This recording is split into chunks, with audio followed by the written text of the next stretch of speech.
And welcome back to European LCS, where Misfits is up 1-0 against Vitality. And Brains beat Brawn in what was an excellent win for Misfits. And realistically, that's what we've got to commend, is the fact that Misfits, it was a bit of a rough early game, but ended up dominating for the rest of what was like the last 10 minutes. They did indeed. I couldn't tell if that was Stewie or Brain, so I'm going to be Pinky and say, what are we going to do tonight, Brain? The same thing we do every night, Try to shoutcast Vitality not making mistakes? I was going to go with custom LCS, so I don't know. That is what I want to see. That is what I want to see. We saw the team backstage, Vitality in a big huddle with Yamato Cannon. And we have to see some growth with Yamato talking to the boys and fixing some of those, what feel like obvious mistakes. And realistically, you look at every time Vitality start to make a play on the game, whether it's towers going down or making a catch, something bad is around the corner every time. And more often than not, it is either Joko or Vander seemingly getting caught. And it's just every time they have this opportunity to come back into a game, suddenly the wind gets taken out of their sails and Vitality go back onto the defensive foot. And there's no way for them to actually build a lead. And they just bleed out slowly as the mid to late game plays out. Let's look forward. Let's hope we can see something a little different from the Vitality squad this game. They have side selection in game 2, and they picked blue side. Do you think we're going to see anything different here? Giving over the Zac was a risky option, and Maxlaw definitely made Vitality regret that decision. Right, but I think that if Vitality take it, Maxlaw just goes, okay, give me Lee Sin. I will have the impact in the early game and actually make my presence felt, where that's what Vitality didn't do. They picked the Ivan, which the analysts were talking about has its strengths, very much so, but it didn't really put the Zac behind too much. It didn't have a massive impact in the game. No, it did not. We can see on the big screen here in Berlin, Hussein and Yamato on stage coaching their teams. As we jump into picks and bans, right out the gate, it is a Rakan ban. Ignaz had 1 game on it. He went unkilled and got, I believe, 14 assists. It was a fantastic performance. So in this setting with Zac ban now as well, Thresh goes way up in priority for that first pick for Vitality. We'll have to see whether Misfits ban that away, but Vitality singling out that Kennen for the top lane. We of course seen Alfari in splits gone by playing the Kennen. He's played 1 game of it in the summer split. We'll have to see if he gets his hands on that anymore. And of course, with the 2 jungle bans here for Misfits and the Blitz being banned out, it feels to me like a Lee Sin for Thresh trade. Yeah. And I wonder if Misfits will be happy enough with that. There are some options. Of course, Maxlaw has run Kha'Zix only once in the past, and that's still the pool 2. If Thresh goes to Vitality here, Misfits can likely just pick Tahm Kench. You just pick it up and go, okay, whoever you hook, I'm going to eat. Everything's fine. They take away the Galio from Vitality as an option for first pick as well now. So you're looking at maybe that Lee Sin, Tahm Kench, whether it's a Xayah gets picked up is remaining to be seen. The Kalista was another pick that was not available in the last game that actually is an option this game now for Misfits. And of course, Thresh, by the way, is the only champion that remains 100% picked and banned in the summer split here in Europe. Kalista was in fact banned by Vitality in game number 1, and Hans Sama has picked that in the first rotation.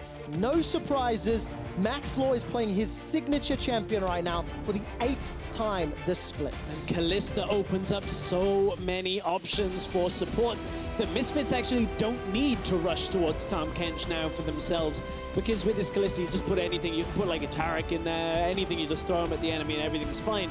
Taking a long look at Joko, he's just locked in the top laner for Cabochard. Remember, in the last game up against that Rumble was the Renekton pick for Misfits, and it didn't do great in the laning phase, but then neither did the mid lane, and Power of Evil started crushing the later it went. Such a difficult situation for this Vitality squad. Joko, as you mentioned, stern, serious looks. He's going to run the Kha'Zix into Lee Sin, so 80 carries potentially to be banned out. And there's the Tahm Kench that you mentioned several times, Stress. And priorities now in phase 2. Do Misfits just remove some opposition to Kalista as far as the 80 carry pool, or once again look at those mid laners like they did in game 1? I think you can ban Caitlyn and then not really look too much more at the 80 carry pool here. Xayah if you're really scared of that lane, but I don't necessarily think it's that important. I think they'll look towards mid laners like this Lucian ban coming through. as Misfits. Maybe it'll be a Syndra coming out for Power of Evil here. The Corki also worked great. No reason not to pick that up. There aren't too many matchups that dumpster it so much that you don't get into that late game phase. That's a really good point. Power of Evil will pretty comfortably, pretty happily run a Corki again. It's a cleared ban out for Vitality, so trying to get Cabo Shot a little bit more of a comfortable matchup, I feel. One thing they're scared of here is if you play Kled into Rumble, you can very easily set up ganks with this Tahm Kench. Renekton will do the same thing though. Like Kled maybe has more sticking power. Oh, that's true. Something that also benefits Misfits here, they can just leave that Corki for last pick. Yeah. They can counter pick the Rumble top, see what Vitality run, and decide if they want to opt into that matchup. I mean, Syndra's still up. Orianna's still up. A number of power picks. I'm not expecting it, but of course there are every so often Tahm Kench top players. We saw it at the MSI play-ins. Saw a couple of games of Tahm Kench coming out as a bit of a special pick. So technically what you're saying is... Don't start this. Don't you start this. I have one of the most fantastic stats, which I will tell you about in-game, Stress. Great. I look the forward stats to team this. has been feeding me those useless quick shot stats that only I love. There's a few guys in the audience shaking their heads going, oh, bugger. He fights most of them, and then at some point goes, oh, okay, I'll use it. Well, we'll find that number out a little later. Renekton into Rumble, there'll be no surprises there. It worked really well for Alfari in the last game, despite actually getting bullied at like level 3, level 4. And look, we were talking about this a little bit here with the Tahm Kench, that Kled was banned away for some, reasons towards that side lane presence, not being able to catch up. But look, Tahm Kench, Renekton does the job just as well. If Renekton's in lane, you go in, land the Ruthless Predator, in comes the Tahm Kench, everything's great. And that is a pick that we don't see all that often out of Steelback himself with the Twitch. Played it one game this split so far. I hope he doesn't pick QSS second. We'll have a little bit more well-roundedness, if that's even a word, from the Orianna. And for Vitality, just, I think, a good combination. They've got some teamfight power, they've got some pick power, got a lot of wave clear, a lot of wombo combo if they get to a position where they can. Yeah, and Misfits did give a couple of opportunities in the previous game, so I wouldn't be surprised to see the Corki locked in here. Gives them a lot of strength, as we saw in the fights, that you can just move around, make sure you can poke from a distance, and then land a couple of autos. Misfits have a pretty strong lineup, pretty similar, perhaps, to the last game. This Kalista maybe is the biggest departure. Of course, Lee Sin, Renekton, nothing new for the Misfits gaming top side. No, very interested to see just how Misfits play this team composition out, and whether or not Steelback's Twitch is going to have a decent impact. He lost that game that he played last time. Ended up going 1 kill, 2 deaths, 0 assists on the champion. Going to need to have a significantly better matchup this time round. However, I do like the idea of a roaming Twitch that could jump on a Renekton from behind, or could try to flank a Corki in the mid lane. Yeah. Combo that with the Rumble and the Orianna, there is some potential for insta-giving. Yeah, and we've seen a lot of teams utilizing that. Fnatic have done well with that playstyle, where you bring Twitch in from the side lane and get that kill, 2 versus 1, but that takes a lot of coordination, and that's been one of the weak points of Vitality, is when people are out on their own, they get picked off. Yes. So we need to see it work efficiently for Vitality here, and not just have them throw caution to the wind and go in aggressively. Well, we need to see them go in. That's step 1. As Vitality are down 0-1 in the series, you saw the team comp some moments ago. If you have a Twitter account, jump onto Twitter, hashtag EULCS, at LOL Esports, and let us know, is this hashtag MSF win for the Power Bunnies, or is this hashtag VIT win for the struggling Vitality? And if you don't have a Twitter account, it's 2017, what are you doing? Get a Twitter account. You should, and you should tweet us. It's Game 2 cross-group play. Misfits taking on Vitality. And it's story time as we wait for this game to warm up. Ooh, okay. Stress. Yes. Do you know that Power of Evil has a very exciting record? Ooh, really? That he is the #1 record holder in. Interesting. Okay, tell me more, Trevor. For 35 games in a row, that's a lot of games. Power of Evil has given up at least 1 death. And that previous game, because he died going for that pentakill, he continues that streak. Ooh, 35 safe. games. Do you want to know what the next death record is? The next person? Tell me. Mickey. Okay. With 20 games. Ooh. So what you can tell is if you want to score fantasy points against anyone, Power of Evil is guaranteed to give you some fantasy points every single game. That's what it means. And that's my statory that I care about, that I'm very invested and interested in. Is it 2 points for a kill? It is indeed. Wow, so you can chalk up 2 points if you're playing against Power of Evil in any week. That's going to be a winner. Right Guaranteed. I did say a few people in the audience were shaking their heads. They continue to shake their heads. I got booed by them last week, don't worry. I know. But I've been there. They've not always been receptive to my story time. And well, maybe I need to get better stories. Maybe that's what it means. Maybe our stats team, Ica in particular, is giving us bad stories. Wow, okay, this is calling out our stats team by name. No, just him. The rest of the team's great. Ooh, interesting start here. So Vitality, sorry to cut you off on the stories, but Vitality setting up the red for a quick red take from Joko. So he only gets the small Raptors. This is going to escalate and accelerate his early pathing. As, is he going to head back, clear out this, and then look towards Rift Scuffler after? It's a little bit weird on the pathing. Does sacrifice the bottom lane for steal back and Randa. I want to see what impact this actually has, though. Is there any tangible gain from Joko here? Well, that's what we need to find out. Misfits were able to pick up first blood in the previous game, despite Joko historically being good at it.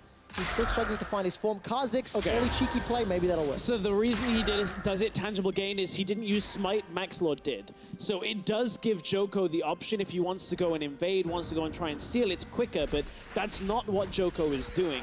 You can see Ignar has gone up out of the lane to make sure that they can get a ward down, try and spot out any kind of aggressive play from Joko, but it's just ever so slightly faster on that next Smite usage, but doesn't actually amount to much yet. Concedes some control in the bottom lane. Hansama, a minor advantage. Joko's now going to finish his clear. Allow that red buff to tick over. Jumps on to Gromp. And I'm looking at the minimap. Maxlord making his way to Gromp. So far, even Stevens? Yeah, it's not a whole lot difference. Had Joko wanted to go mid lane or top lane early on, that's where we might have felt that quicker pathing actually be successful, but it doesn't really come out. We see teams do this every so often. You give that fast deletion. Sometimes it leads to a 10-second window where somebody's not expecting a gank, but that hasn't happened in this game. And I'm looking at the minimap. Misfits were pinging their own Krugs. You can see there's a ward that I believe Joko just hopped on top of. In fact, it's his ward. So he's going to make sure that's safe and available. By the way, while Vitality were making their way in, this little play, small advantage gold-wise, small advantage CS-wise. And Alfari, going to see the Krug there and realize something fishy is going on. Also manages to get a ward down on the exit path there as well. I mean, the heavy trade. Exhaust is already used by PoE. A lot of mana burned through by Nutek and the Ghost. The command attack falls just short as Power of Evil is able to Valkyrie away. So they trade those utility summoner spells, the Ghost for the Exhaust. Yeah, and Power of Evil's now out of corrupting potion stacks and Joko's around the mid lane, but look at the good job warding the Misfits have done. They know Joko is here, so Maxlord is just here to counter gank in the event that Joko goes aggressive into the lane, but they back away. Maxlord now going to try and secure some more of the jungle, gets the ward down just in time before Joko crosses through the bush, and no real information gained by Vitality, and Misfits are going back to the mid lane. Nutek just wanted to ward Sonic Wave into Resonating Strike. Maxlord finds first blood! Easy first blood just from the extra timing where he gets the ward down, spots Joko going through. Nothing really that Joko could have done at that point, because by the time he realizes that Maxlord is going into the lane, it is too late. Nutek late on the ward. Vitality punished in the mid lane. You can see Nuke knows something's up. The lane is pushing. He's like, okay, I'm going to ward it as it connects. The Q comes through from Maxlord. First blood, easily done for Misfits. Just great patience as well. Maxlord kind of sort of waiting for that flash. Unfortunate for Maxlord, for Nuke rather.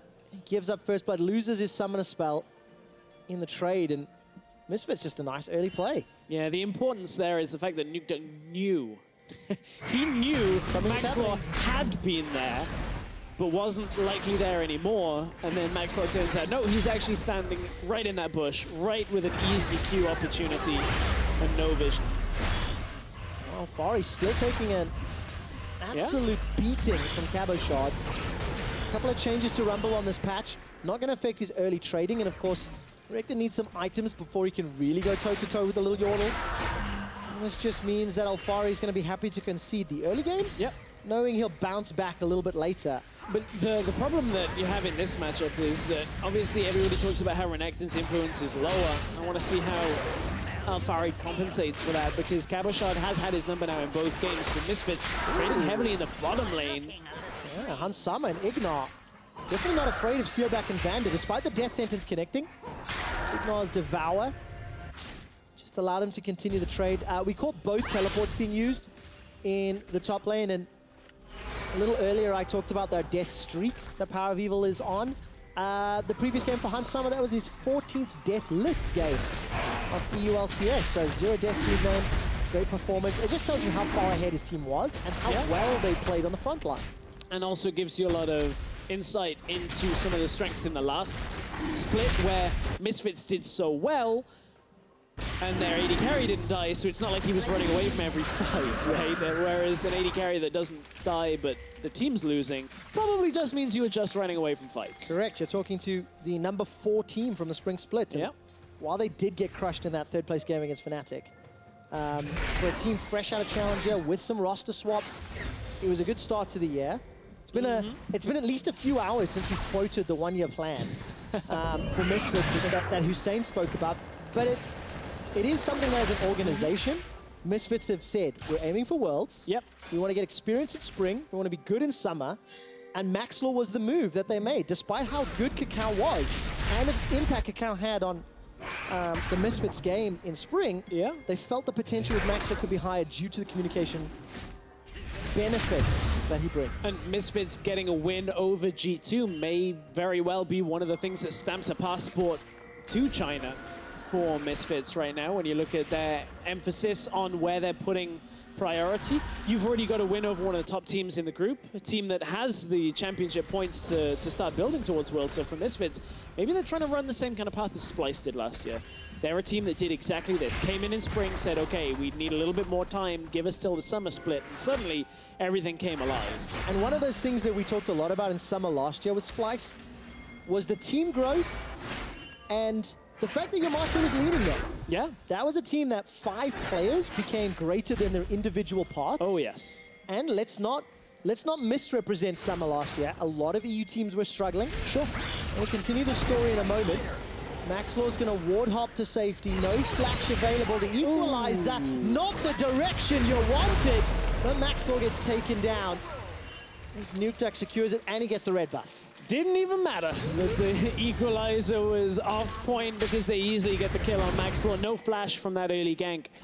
And that means that finally Misfits are able to punish one mistake being made. You can see Joko's kind of been farming up heavily now, looking in for the mid lane here. Power of Evil, no flash either. Power of Evil's going to go down. Shockwave into Dissonance. Easily picked up. Joko has no tower aggro yet. Ignar's looking to devour him. Joko's going to get Command Protect. The man that needs to carry for Vitality now has 2 kills. Yes, that's exactly what Vitality needed, and this is the kind of opportunity they don't get often without giving away. So now we need to see Vitality hold on to this lead. We need to see them just kind of clench and make sure that they hold the lead in. Make sure everything goes their way. Yes, and of course for Vitality, I was starting to get to the Yamato cannon point. Yep. We need to see Yamato Cannon have a bigger effect on the Vitality squad. Point out some of those mid-game mistakes. Maybe this team composition and this playstyle is the way to do it. Alfari's got Dominus and Flash. Slice, Dice, Flash, Vander. Swing and a miss. But they get the flash out of Alfari, and going to be a little slow to the tower. Misfits will get tower first blood. Yeah, they'll get tower first blood, and that means Vitality kind of swap out of the lane that was not going well for them. Try and just get something, get anything on the top side of the map. You can see Joko's already set up the Rift Herald for his team. Maxwell's closing in as well, but no smite available. If Ignar can get there fast enough... There's a package. There's a package. Hang on. There's a package. Here comes Power of Evil. Oh, he's done it again. Another kill, this time comboed with Max Law. Come on, Shockwave, not available for Nuke. The equalizer burns Max Law. Power of Evil forced to flash away. Rift Herald was helping out Vitality. That's 2 kills for Vitality. Ignar delivers a gigantic crocodile to Vitality's back in, and the Fate Call knocks Cabo in the air. Steelback is the man that suffers the exhaust. Shockwave onto Alfari. Alfari dips and dives and ducks and dodges and survives. The Pierce onto Nuke. He's running for his life. A liquid dash, a stick, and Hans Summer gets a triple. Oh, Nuke desperately trying to turn around that engage, manages to take Ignar out on the backside, but okay, a lot happened over the last 30 seconds of that game. So Joko tries to set up the Rift Herald for the team, but it's an easy read for Misfits. They've seen this type of thing before. Ward over the wall. Joko tries to hop out, but the flash into the follow-up is an easy kill from the pair with that Thunderlord's Lee Sin as well. You can see from them, Misfits not quite able to deal with some of the damage that's coming through from Nuke, but look, they've dealt enough, they've done enough at this point, and here comes the Tahm Kench. This is why it was such a high priority for Misfits when it was available. You bring in Hans Sama, you bring Ignar to the party, and then it's an easy takedown to finish the fight. Or is it because Ignar not quite strong enough to hold through the attack and the dissonance that comes through, doesn't pop the grey health, isn't really expecting it to kill him, but Hans Sama with a triple kill. And so much clear to Hans Sama, flashing over that command attack as well. I think that would have killed him. I didn't quite see if the burst damage, how much of it connected, regardless of that fact. Misfits are in the lead. Power of Evil velks to safety. Nuke is ghosted up. There's a shockwave available to him. Does not pull the trigger. Stress. I'm glad to see a proactive Vitality. They went at Misfits, made the plays, and you see the gold from game 1. Because Vitality did not make plays, it allowed Misfits to just accelerate. That Mount Everest at the end, that was the Baron Power play. Yeah. That just accelerated the game. And this time around, Vitality are trying to get some shots back. They are trying. They're definitely making proactive plays. The difficulty for them is they haven't been clean. And that's a lot to ask. And I know it sounds like now we're getting to a point where everything Vitality do, it looks like we're kind of downplaying. But look, when Vitality are making these plays and they're still behind, that's a dangerous point. Here's the Tahm Kench impact that we were talking about. They don't get the kill, and Vitality have to peel away from the Dragon, but still, I'm glad to see it. You're right on that. You're glad to see the plays actually being made. And it is still even as far as gold is concerned, but the Rift Herald in Max Law's inventory, and Infernal Drake under Misfits already. Yep. This could be a Smite Rend fight, which Misfits should win. Joko goes for it, and that is what you expect. The Rend, it doesn't make it 50-50, closer to 60-40, 70-30. You've just got much higher bursts. Yeah. A lot easier to just take that down. Maxwell didn't have his smite, so they were relying only on the Rend coming from Hans Sama, but gets the timing down, gets that kill onto the Infernal Drake. That's a second Infernal Drake by the looks of things coming out for Misfits. That's, I mean, when you look at the amount of damage they already have on their lineup, now you've got that extra 16% AD and AP. How are you going to deal with that? I don't know if you can. No. That's the problem. But Vitality are at least giving more of a fight here to Misfits. So map is opening up, 4 towers down. There is a Twitch on the side of Vitality. So Steelback, where are you going? You've not picked up a QSS second item, which I'm happy to see. Not yet. Not yet. Touche. Touche. It's a matter of time. And if you look at the wards, by the way, which the observers are highlighting, Vitality have got a lot of vision inside this right-hand quadrant from Misfits, so they can play around any positional moves that Misfits are setting up. Yeah, they can, but the play that they have to play around is Maxlaw, who's about to activate the Eye of the Herald, because, look, he's got the control ward, he knows nobody can see him, and he's running out of time. If he doesn't do it now, Misfits won't have anything really able that they can do with this Rift Herald play. He doesn't actually activate it yet. Can't be too much longer on that timer. And of course, into the Orianna, it's one of our favorite ways of breaking the Orianna mid-tower defense. Maxlaw, the channel, man. They're waiting for Power of Evil's package. Got it. They need a package to arrive. That's what they want to go with. Looks like there's a combo, but... All right, Rift Herald still unactivating. Not pulling the trigger. It's been a long delay. Maxlaw and the rest of Misfits dilly-dallying around the mid lane. But maybe for good reason, okay? Power of Evil's locked up. He's got the passive package. He's got Trinity Force completed. They're trying to set up a pincer with the Rift Herald in the package. Okay, who is the target? Power of Evil. Package onto Nuke, fakes call. Not going to be enough. And Vanda with the hero play again. Pierce this time around unable to find Nuke Duck. And here she comes with a gigantic headbutt. Death sentence onto PoE, the Flay as well. Valkyrie into the Devour. Joker was caught and devoured and spat out. That's a great ward hop for Maxlaw. Sets up another kill for Power of Evil. Cabo Shot's been able to arrive and he is able to burn down Misfits. Ignores the target. He flashes defensively. Alfari's now on the front line. He's looking for steal back. The AoE damage is immense and the shockwave catches onto Hans Summer. Devour saves his life. His fights are messy. PoE looks for the big one. Cabo Shot flashes away and the tower survives the exchange. Everybody's so low on vitality, but what it results in is the fact Power of Evil will sit around in this middle lane because nobody can afford to defend against him. He will be able to get this tower down. Misfits threw everything at the tower, and Vitality with a good defense for the majority of it just couldn't quite weaken Misfits enough to finish out a fight. But you see the AoE damage once again coming from this Corki. It was a good shockwave on Hans Sammer that really stopped a lot of this fight going through, and Igna playing bodyguard for a lot of the members of Misfits, holding them alive. Kick goes on to Joko, it started off. That should theoretically give Misfits the numbers, but look, in comes Cabashad. Equalizer burns down Maxlaw along with the poison, and then Igna isn't healthy enough yet. Look at how much damage he took just before activating that grey health, and now just the poke alone would be enough, but with Hans Sammer getting shockwave, Power of Evil tries to flash to get a little bit of extra damage through, but can't quite connect to get the kills.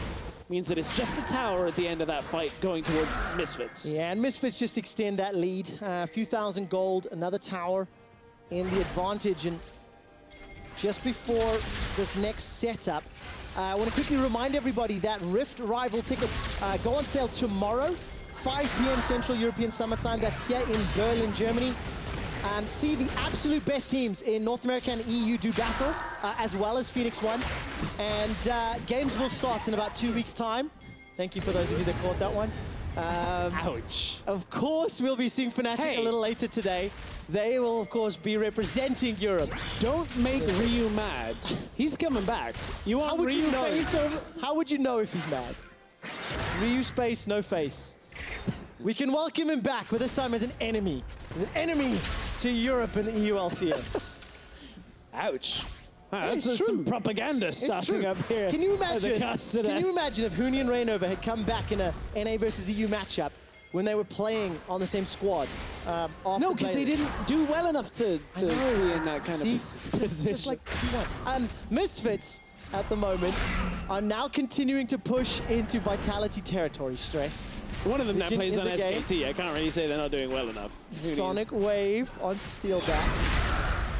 But not going to be following through. Maxlaw not suffering from the syndrome that afflicts so many Lee Sin players. So the Hans Sammer is just going to take that red buff. He doesn't mind what's going on with everybody else. It's an easy rend for him. Misfits. I was going to say, looking for a play. There was a lot of chatter going on in the studio here. Oh, Nuke Duck's caught. Well, Nuke Duck's dead. That was that just looked really good. Well, really, really good. That's why Tahm Kench is banned in Game 1, and that's why Misfits take it in Game 2 in Phase 1. And I mean, any team that is good playing around Tahm Kench will look very quick, clean, swift, whatever word you want to use to describe it, but their enemies will fall very quickly. And Misfits at 20 minutes will secure their 3rd dragon, and lo and behold, it's an Infernal. Stress, things are getting hot in here, if you will. And this was what all the yelling was for on stage. Yeah. Oh, easy kick. Easy kick onto Nuke Duck, and just there's no way he can survive from that. Didn't have flash available, tried to ghost his way out. Shockwave didn't even finish the animation, so it didn't go on cooldown, and that's how they're punishing this, you know, fed Orianna, is just go in behind it with a Tahm Kench, get the kill, easy. Orianna's off the board. Suddenly, Cabashad and Steelback have a lot to pick up when it comes to that slack in a team fight. And what I love about that type of engage is just the versatility that Misfits comp can offer. If Maxlaw is inside Ignar's belly, you can get a kickback on a priority target, and then he can kind of dash to safety. If you want to deliver Alfari to the back line, then Alfari can run amok with his ultimate and eventually will look towards that Goggle Stone Plate, become unkillable.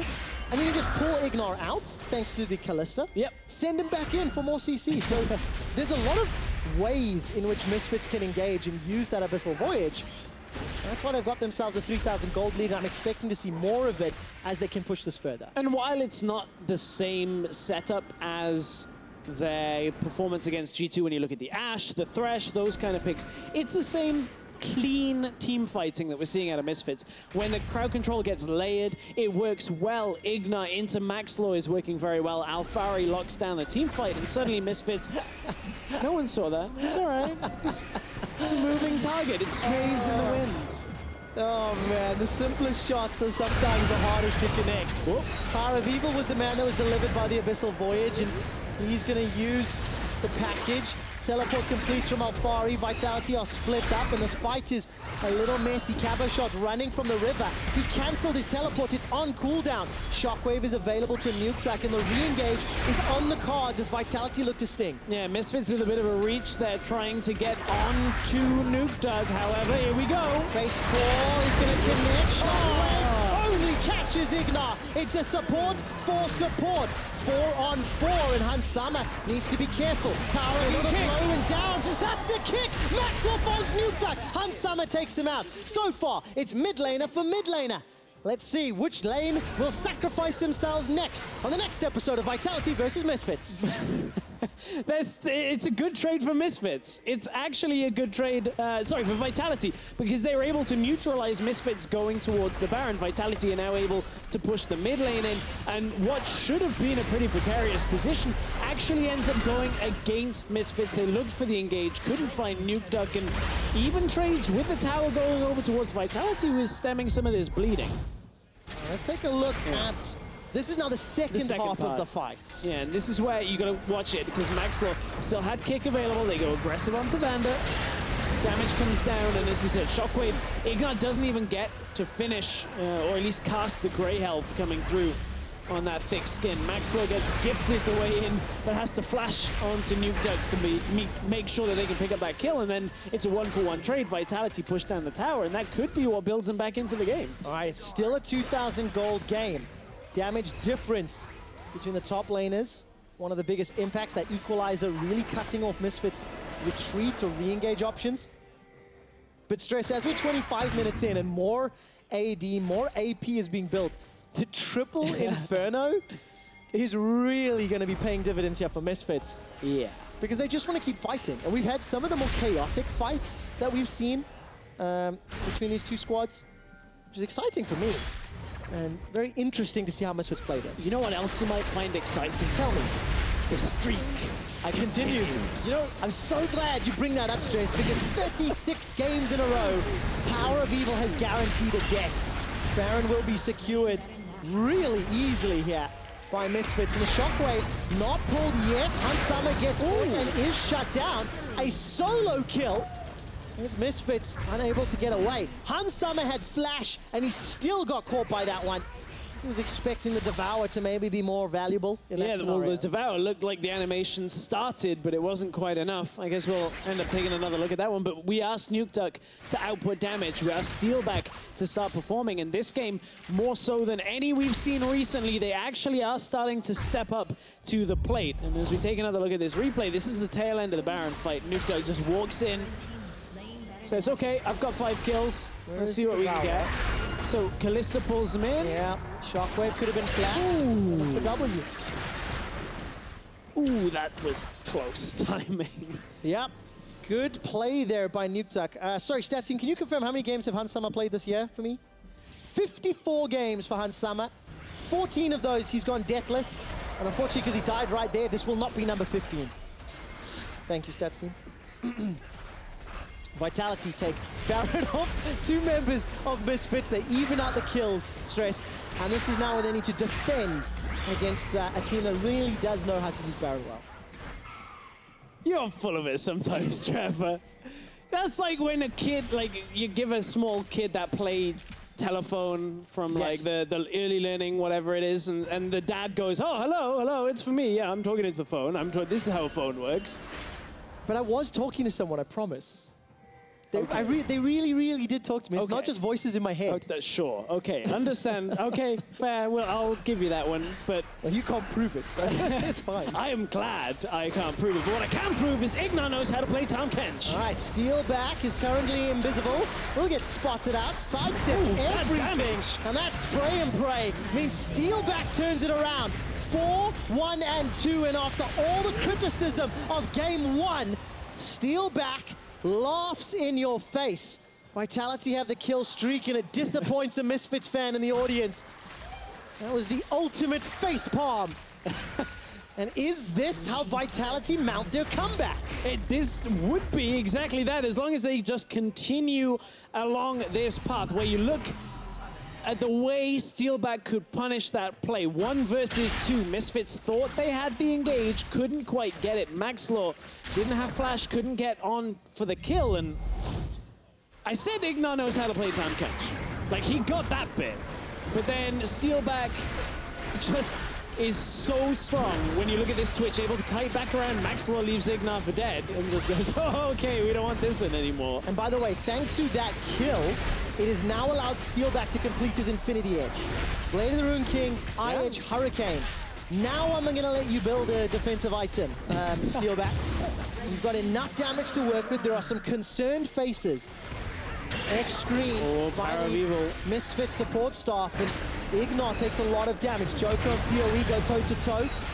The package is used, and look at that crit! The long-range spatula serves Joko up on a platter. Shockwave is available for Nukeduck if he needs it. Another crit. Look at the Eye Edge Rapid Fire Cannon Triforce. Power of Evil goes down, and the Shockwave was not used, nor was the Equalizer. If Misfits overchase, Vitality can turn it around. They can, and Nukeduck may very well have Hans Sammer closing in on him, but Hans Sammer backs away. Look, Misfits want to reset this exchange. They don't want to get caught out like they just did against Steelback.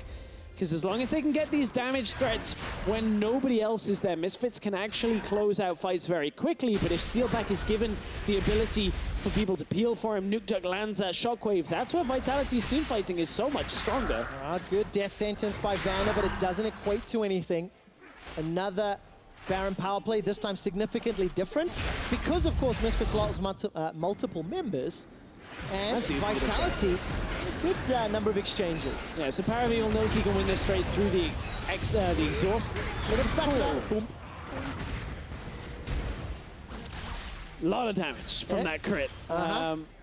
Yeah, I was going to go somewhere else on that, but didn't think it was safe for broadcast at that point. And it wasn't safe for Power of Evil to be in the jungle afterwards. Kabashar just comes in, picks him off, and we're getting to the point where everybody is so strong that given the space and time, like Steelback can kill everyone, Nukeduck can kill everyone, Power of Evil can. Hans Sammer has shown somewhat of a reluctance to move forward in these fights, and that's something I want to watch as the next few fights unfold. Yeah, exactly. Steelback, however, is going to use an ambush onto Ignar. Grey Health and Fate's Call is used. Ignar fires himself to safety. Look at the minimap. Misfits are split up. It's a 1-3-1. Power of Evil is not having the same performance he did in game 1. And in terms of itemization, this Infinity Edge 4th is going to be fairly delayed.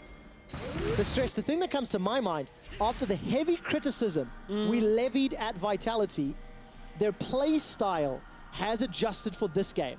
They are being more proactive. They are looking to start fights. And importantly, they're punishing Misfits over-engage. Yes. They are still behind, but I don't think it is significant enough at this time in the game. I think gold-wise it's not significant enough, but those 3 Infernal Drakes stand out in the back of your head. I agree that Vitality are looking stronger than the last game. They are giving the Misfits more of a fight. You can see it has heavily been favored for Misfits over the last 15 minutes of this game. Only a small duration that Vitality were actually ahead. Not the largest gold lead either, but this is the kind of thing that at least gives you a little bit of confidence, a little bit of hope looking at the Vitality lineup for some of the matchups they're going to have in the coming weeks. I mean, you put this Vitality against, you know, a NIP lineup or maybe a Roccat lineup. I still think Roccat probably have the edge, but I have more confidence in Vitality on that than I do Mysterious Monkeys pre the changes. Yep, I agree with that, and I think it'll be interesting to see how Vitality handles this late game now. We're definitely heading in that direction. Yeah. Vitality have struggled in all of their other series. They only got 2 wins under their belts. That was against Mysterious Monkeys, so it must be another game win. Vanda winds up the death sentence, but a devour from Ignar. He's going to keep Teleport alive. Through. Okay, another proactive play. Misfits have been bitten in the butt before. Death sentence between the uprights. Not going to be a call. Maxwell will find it. It's onto Vanda. That's not one of the carries. Fate's call will buy some time, and Alfari is being burned alive. Alfari is roasted alive. It's Steel back that poisons him. Now Nuke ducks the target. The shockwave's available. Spatulas to the face. Take him down. Hans Summer is leaping, hopping, using that martial cadence. The ring and Prius take down Steel back. Hans Summer is in a 1-on-2. And he's got to be very, very careful. Another messy team fight. Important shutdown at the end of that fight as Hans Sammer took out Steelback, and Maxlaw tried to get into the fight. He could only find Vanda because as Maxlaw went in, Steelback disappeared from vision for a split second and Maxlaw could not connect. Otherwise, that would have been horribly worse for Vitality, but Misfits, considering it's 3 Infernals, considering their lead, come out with just a couple of scratches and bruises at the end of this fight, and they're not able to connect with the Baron afterwards. So look at this engage coming out from Maxlaw. Misses the first Q, can't go in, tries to go aggressive, only can get Vanda on the angle, and then from there, Steelback locked in the side, can't quite do much more at first, and then is able to open up this damage into the rest of the fight. Look at the damage coming from Power of Evil, though. There is no way to stop that man if he gets a bunch of autos out. And from here, damage from Maxlaw to even up the fight, some from Hans Sammer just to get that shut down. And overall, the numbers go to Vitality, but Misfits hang on with the lead. And I told you that last week, Steelback statistically was the least efficient AD carry in terms of damage output. That does not hold true when he's playing Twitch. Yep, this is the game. He's starting to show up. Good damage onto Maxlaw. Do you believe Vitality can turn this around? They are still trailing in objectives and gold. But their team fights are working. And what's been beautiful about this game is you've seen how well the Misfits composition can work when we've seen those Tahm Kench engages and kicks. And then we've also seen how bad they can be. Flash away from the shockwave, but Steelback almost 2 shots. The Misfits backline. Hans Summer takes down Steelback at the cost of Maxlaw and maybe Alfari. Joko tastes his fear and sends him to the fountain. It's a 1 for 2, and that's what we're talking about. The complexities of the engage. But look at it, 40 seconds on Maxlaw. They got Steelback, yes, but nobody else on Misfits can really punish Vitality right now. But Hans Summer had a Guardian Angel, so he at least felt more confident being in the front of the fight, but Vitality only lose 1 member. And Misfits don't get heavily punished. Vitality don't rush towards the Baron. Maybe that would be a bit of a mistake. They got vision control off the back end of this fight, but look, aggressive play. Was actually looking for Nuke Duck, but saw Steelback. Maxlaw gets the kick. Everything looks good for Misfits, but then Power of Evil already at the back of the fight. Low. Alfari, low. Ignar, no Devour cooldown available means Vitality can just walk forward and get an extra kill for themselves. Yeah, they really can. 18 kills in favor of Vitality at 35 minutes. Vamp Scepter picked up for Steelback. He's gone the opposite of defensive. Gonna go for another offensive item. Whereas Hans Summer, as you mentioned already, Stress, got that GA available. Power of Evil working still towards his Infinity Edge. We've not seen that Void Staff yet, which is something that we see in solo queue a little bit with the changes to Corki. And as we go down the list, not a lot of control wards. Inventories are starting to get full, and you know what? These teams don't care about the objectives, they just want to fight. It's fun to watch with these two, but at the same time, you can see how sloppy it can be. Joko gearing up in that middle lane by the looks of things, but it's just Vitality pushing the tower through. And this game has not been about the towers so much. Only 4 for Misfits, 3 for Vitality. Maxlaw's still trying to go, but he's on a ward here. He's just not able to get into the back of the fight. Look how far back Steelback actually is. Look at the minimap again. Misfits have been a little bit more willing to push those side lanes out. Maybe not diligent about it, but we've seen them a little more frequently going back, shoving the wave out. Alfari with teleports available. He's going to push that lane down, and we're just setting ourselves up. ARAM mode means a team fight is going to hit at some point. Yeah, at some point. And the team fight is going to hinge on Steelback living or dying. And Power of Evil, whether he stays alive with all of his damage being actually useful, because the last fight he had to kind of back away. He was so incredibly low. And this is, remember, one of the areas where Misfits struggled in spring. When they started their downfall was actually making plays in more even games was a real struggle. With Kakao, that's why they subbed out Kakao, put in Maxlaw. And I don't feel like they've shown us that in every single game that they've struggled, but you can see how Misfits feel burned by the last engage on them. They don't want to just go aggressive into the fight, despite having 3 Infernal Drakes and the lead. I just wish it happened a few engages earlier, because Misfits have been counter-engaged multiple times. Alfari's actually flashed in for the stun. Fate's Call as well. Steelback is exhausted. He's the target. The Death Sentence catches onto Ignore. The Devourer allows them to kill Steelback, but Power of Evil goes down. Nuktak gets another onto Ignore. Where is Hans Sama? He has to be the carry. He has to be the damage. Misfits are running for their lives. Another 1 for 2 in favor of Vitality. And you talk about how Hans Sama has to be the carry. Well, he doesn't quite have the positioning available. Without Ignore, he doesn't feel confident. Despite having a Guardian Angel, he can't push forward in these fights because he is still squishy, and Vitality are breaking this game back into their favor. Oh, this is going to be a gigantic advantage for Vitality. Maxlaw kicks up. Dragon's Rage is up, but it's a 2-on-4 in the best case scenario. He's not going to go for the engage. The huge minion wave on the bottom lane, pushing onto the Vitality base, and Vitality can't all recall here. If they all recall, then Hans Sama and Maxlaw will go to Baron, and you won't be able to stop it. Ignore has his ultimate available too. They may still just rush this down. Look, Twitch will show in the bottom lane, and that's going to be enough for a blast cone over the back. Misfits know they have the positioning. Vitality are making a critical error, and it is all on Joko for a smite steal against Kalista. Likely not going to happen. No, it's not. Joko not going to be enough. Oh no! He's taken down. Misfits. Oh, they punish a mistake that I cannot believe I am still seeing. And on this stage, in this environment, Misfits, Baron on 5. Vitality, most of them recall out. It's one of the most punishing things that a team can set themselves up for is when you withdraw all control against a team, especially with a Kalista. But this was a fight. Look, Alfari knows if he just stuns Steelback, then he can say his job was done in this fight as long as the rest of Misfits clean up that kill. But as you said, Power of Evil dies in this fight, and that's the significant point here because it is a 2-for-1. But Vitality, push up, get the inhibitor, and then take the eye off the prize.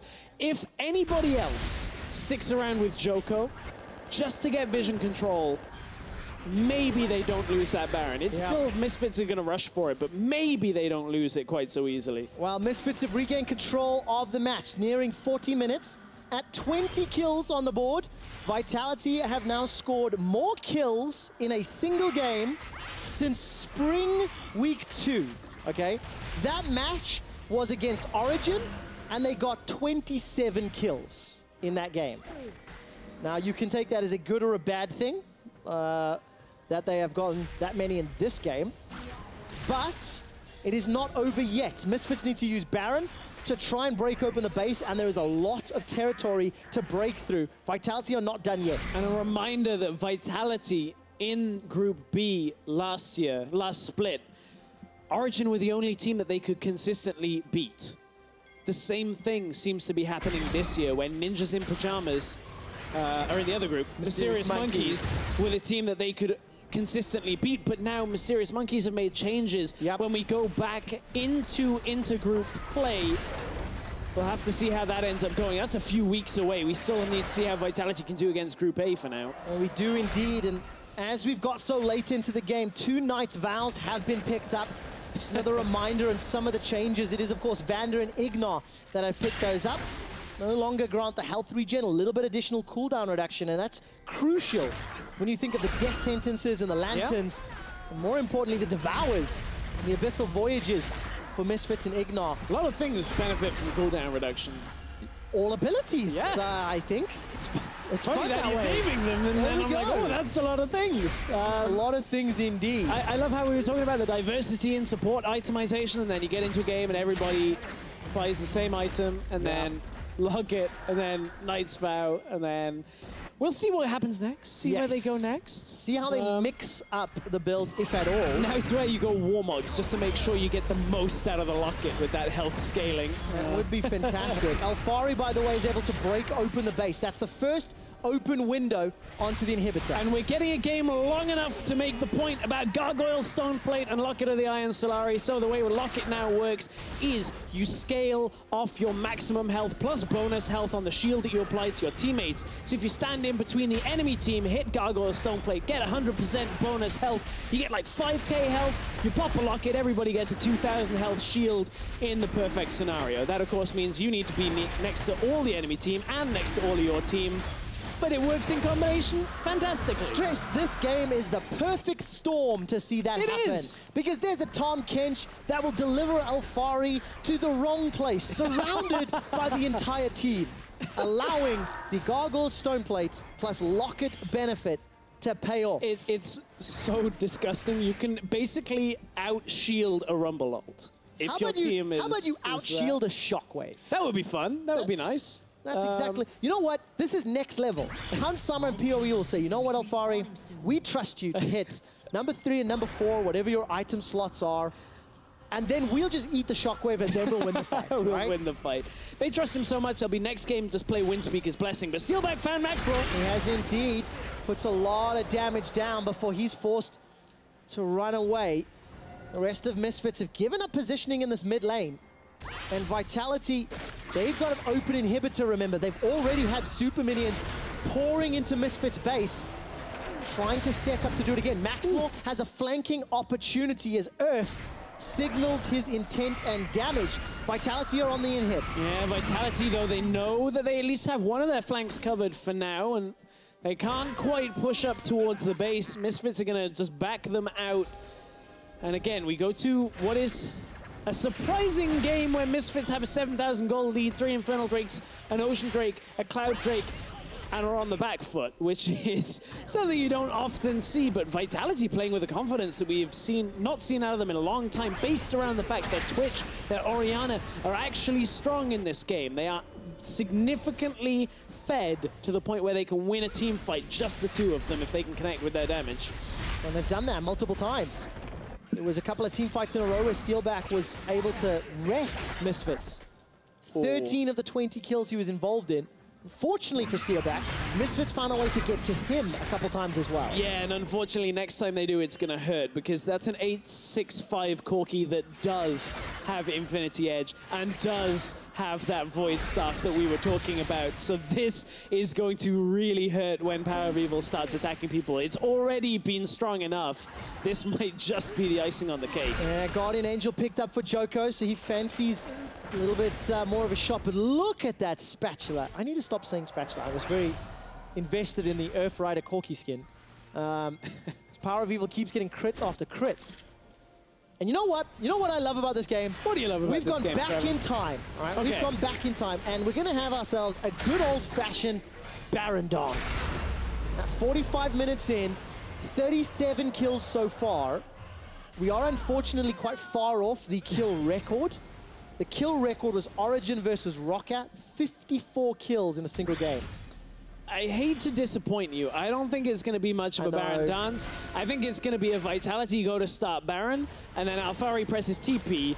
Power of Evil just picked up the package, so Misfits are going to engage very soon. And if Vitality don't put themselves in a defensive situation, they will get punished. But Misfits do not have vision on the Baron. So if they start...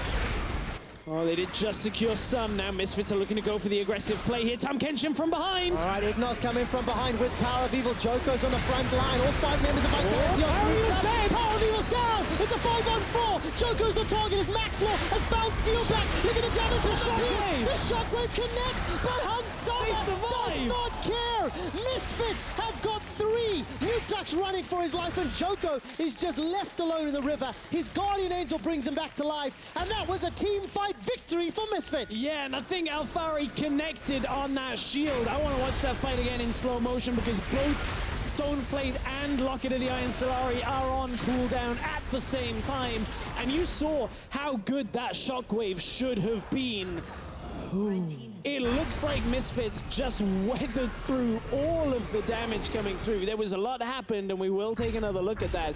But Hansama on the end of it has the damage. Blade of the Ruined King, he's got 5-6 items, no boots, into the Phantom Dancer, plus everything else combination. And Misfits, we talked about how it would be Vitality that could team fight, but at this point, Misfits just hold on through and easily crush through that fight. It's a 10,000 gold lead. It's Baron. There's 5 dragons for Misfits. Elder Dragons coming up.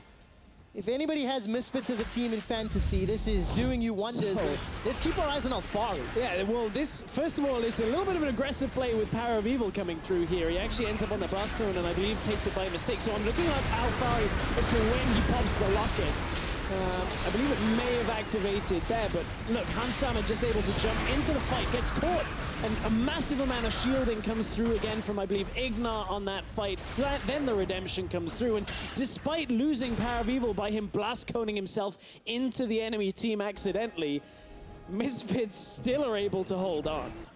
Man, Vitality, you have to rewind. The fact they gave up that first Baron, completely blind, completely for free. By recalling. That's what got Misfits back into this game. Yeah, and Vitality realistically should have had full control. They should have been in a situation where they were closing this game out. The inhibitor was already down in their favor. But Misfits, these Infernal Drakes have done so much work in keeping them in the game. So much benefit for Misfits. Vander takes a couple of shots. Doesn't fire the death sentence. All right, Elder Dragon is just spawning into the pit. We're going to set ourselves up 5v5. Remember, the kill record is 54. Alfari's on the front line. He gets devoured up as Ignar's caught by the death sentence. Alfari pops right back out. Don't think he's used that shield yet. He has not used it yet. And Elder Drake will reset with all of those Ren stacks inside. Ignar has his ultimate available, so he can, if needs be, cross to the fight quickly. Of course, has Home Guard as well coming back through. Misfits are going to back themselves away. And Vitality, I mean, this is an insanely powerful Elder Drake if this goes over to Misfits. Like, can you imagine 3 Infernals, 5 total Dragons, amplified then by the Elder Drake? I mean, that would be the That's GG. Disgusting. Sonic Wave onto Cabo Shot. Maxwell doesn't follow it through, but look at that. QW onto PoE. He's got Ninja Tabai. That's not going to help you against all of the magic damage that Nukeduck has put together, and this could open up Elder Dragon if Vitality wanted to. This time around, though, GA on Power of Evil, of course, now synergizes better for more damage to come through. It's meant to be a marksman item. Well, Corky's a mid-lane AP marksman, basically, at this point. So, Ren stacks. Stacking up for Hansama. Oh, Elder Drake actually resets Vitality. By some time, this damage onto Ignar. The death sentence pulled him forward. Maxwell's looking for a target as Joker's on the front line. There are so many Ren stacks on that Elder Dragon. This smite is going to have to be godlike. It's picked up by Misfits. Elder Dragon secured. No shockwave damage means Misfits maintain control. Hansama over 2,000 damage with that. Whoa! Steel back destroys the GA of Hansama. Vitality bait and outsmart Misfits. Alfari throws down the Gargoyle Stoneplate and buys a few seconds of time. But all Vitality get is one single kill. But is it enough to slow down Misfits? Because look, Misfits just pick up the Elder. They have to deal with topside. They're pushing back the wave. They are delaying everything Misfits want to do. Remember, Misfits had Baron. That is now gone. They have Elder. It will fall before Baron comes back up, and that is the opportunity for Vitality to hold on. I believe it's just over 2,500 that gets rendered down by Hansama, and Misfits look like they just don't focus on clearing out the ward here. Double recall comes through, Steelback sneaks through, and easy to take out that Guardian Angel, but Vitality don't push even further forward. They don't have a read on Ignar. They knew it just recalled, and then they just take Alfari out and back themselves away. Oh man, Vitality, they're not giving up. They've not conceded this game.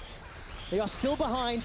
We are into the longest game of the summer split at 50 minutes. Thank you, crowd. That is a record we've broken. Like the claps. Remember, 54 kills is the kill record we're going for. And around 80 minutes, the dream is the game record. If these teams continue to be so sheepish with playing the map. But I don't believe we're truly late game until I see a ZZ Rot portal. That's very true. That's the moment where you know you're late game, and there's a Zeke's convergence coming through for Ignat, trying to just power up a little bit, get a little bit of extra cooldown, extra resistance, all of that stuff. And throw that storm onto his allies' autos. 280 carries on the side, that's going to be hugely beneficial. Once he uses his ultimates. But look at Misfits. Elder Dragon's going to be wearing off fairly soon. The base is still available. And Steelback has sold his boots. So we're going to the epic 6-item territory.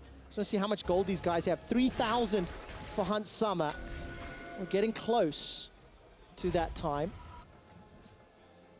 And how the hell do you play this late game, Stress?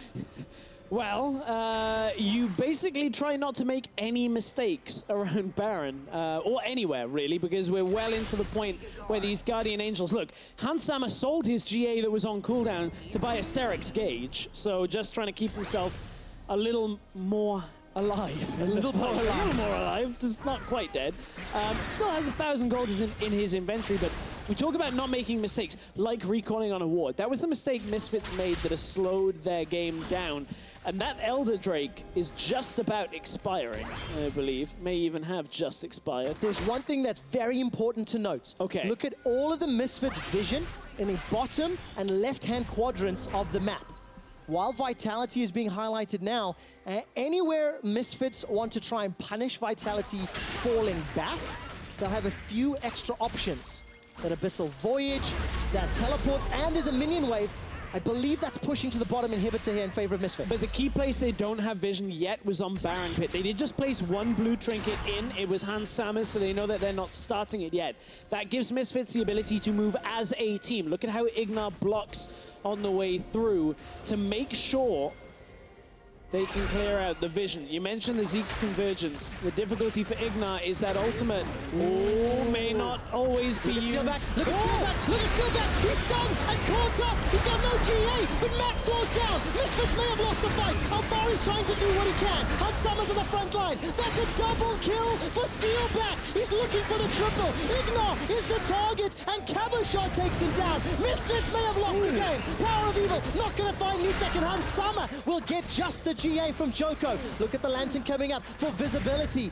As Power of Evil and Hunt Summer start to recall, Shockwave misses, and Vitality look for the inhib. Hans Sammer, of course, doesn't have a Guardian Angel. Power of Evil does, but he needs this recall to complete. Nobody has vision on him. TP coming through. If Vitality try and over-push this, there is a significant amount of damage left on the Misfits lineup. They have to be very, very careful not to eat the poke. Look at the mini-map. There is a minion wave of Misfits down in that bottom lane. Hunt Summer's down! There's no one left to defend but Power of Evil. He's got a Guardian Angel. He's going to find Vanda. The Nexus turret starts to fall. Power of Evil looks for Joko. He's using the exhaust. The Nexus is the target, and Vitality force a game 3. Vitality have taken everything that has been criticized of them, and in one game show us that it isn't always true.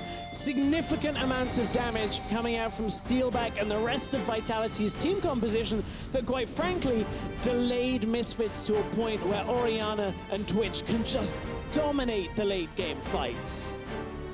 Oh, I love games like that. They end on 48 kills. 54 minutes. No, it's not the prettiest of League of Legends, but it is hella entertaining. And the two guys we talked so much about, Nutek, who's on the Talia, who's on a utility pick in game 1, didn't really help his team out, couldn't help his team out. And Steelback, man, he silenced some critics with this Twitch, 10, 5, and 8. Yeah, that was the best performance we've seen from Steelback this split. Maybe even of the year. Just in case of, you know, in the sense of putting out damage. On this Twitch, the pick is useful for it. He outputs so much damage in the team fights. And finally, Vitality can say, okay, now maybe we can start getting some more wins like this. Well, they find their third game win of the split. Let's see if they can make it their second series. Vitality stay alive in the series. Shocks, break it down for us. We will, and we got a bit of a discussion point going on here on the desk because Steelback's, best game of the year, maybe. Probably, yeah, but you guys were saying he didn't actually play it that perfectly and you want to give a bit more praise to Nukeduck instead. I don't know if we should get into this conversation straight away, but say something about it, guys. Well, I personally think that a lot of these fights was so much more about Nukeduck and the pressure he actually brought from the Orianna. Not only in the fight itself, but also just before the fight would even happen. He would get some super good, like, you know, poke damage onto Misfits that would actually allow Vitality to get further into the game as well. And I think also the early game was just more Nukeduck doing well that actually allowed this team to not just lose the game in 29, 30 minutes. Yeah, Nukeduck and Joko had some good synergy going on with the Orianna and the Kazakhs. I agree with Martin. He was the reason that the Twitch was able to get to 3 items. And sure, when you are at like 3 items, when you got your Infinity Edge completed, you're going to be able to do a lot on that Twitch. But that's not due to Nukeduck being a great AD carry player. That's just due to the champion. You just don't want to give him any praise, do you? I mean, it wasn't too bad. He had some fine openings in the end. Definitely want to give him credit there, but like... No, I'm kidding.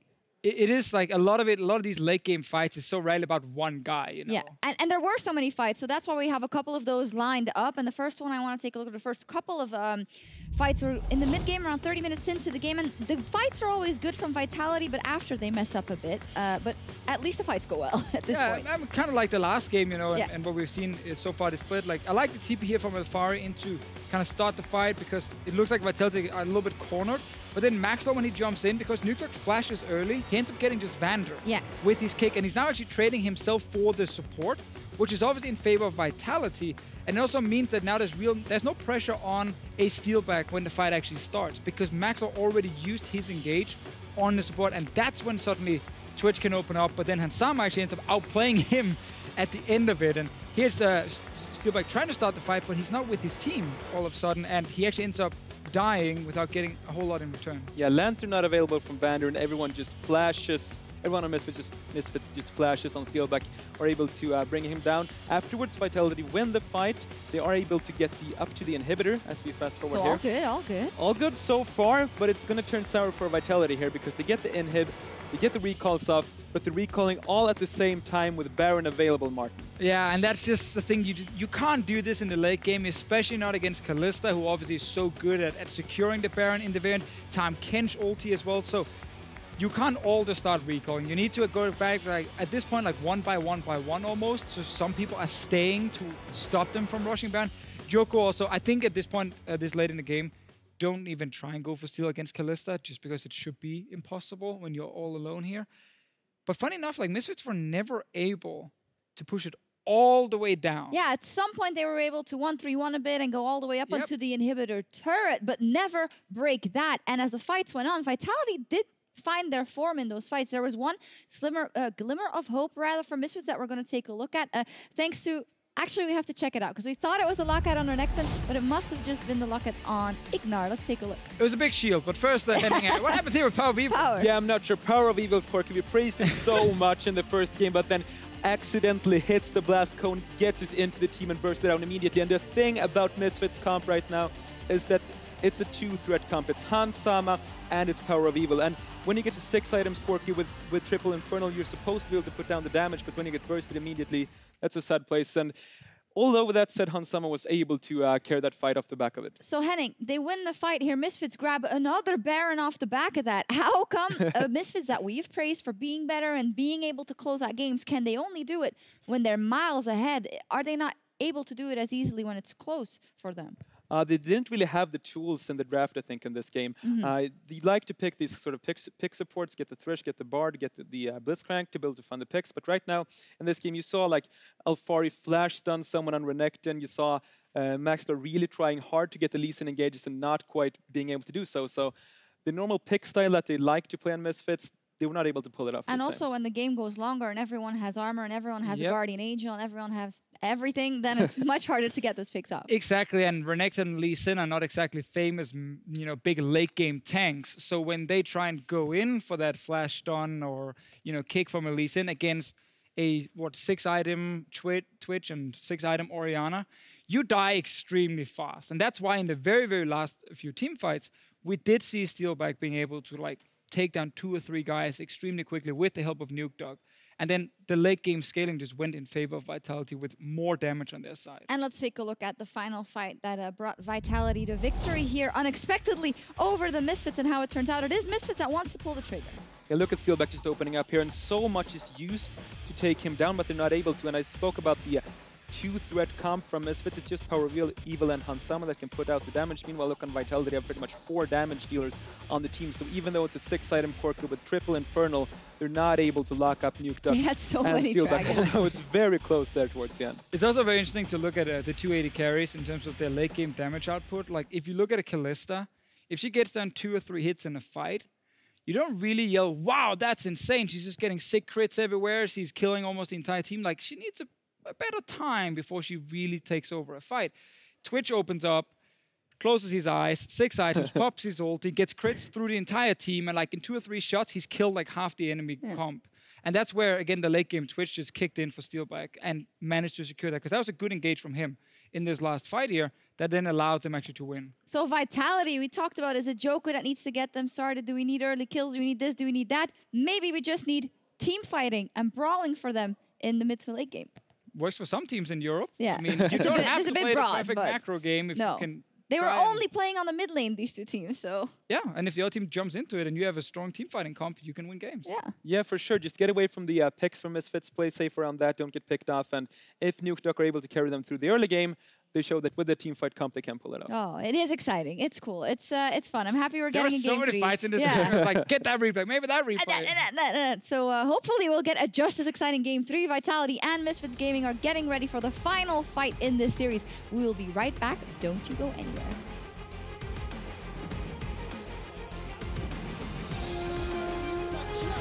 Towards Sonic Wave is a resonating strike. Maxtor finds first blood.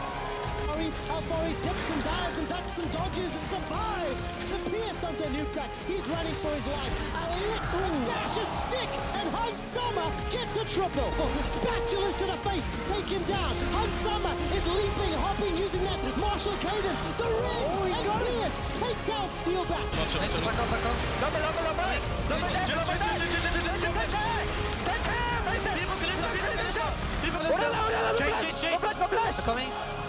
Misfits have got 3. Nuke Duck's running for his life and Choco is just left alone in the river. Misfits may have lost the fight. Alfari's trying to do what he can. Hansama's in the front line. That's a double kill for Steelback. Power of Evil looks for Choco. He's using the exhaust. The Nexus is the target and Vitality force a game 3.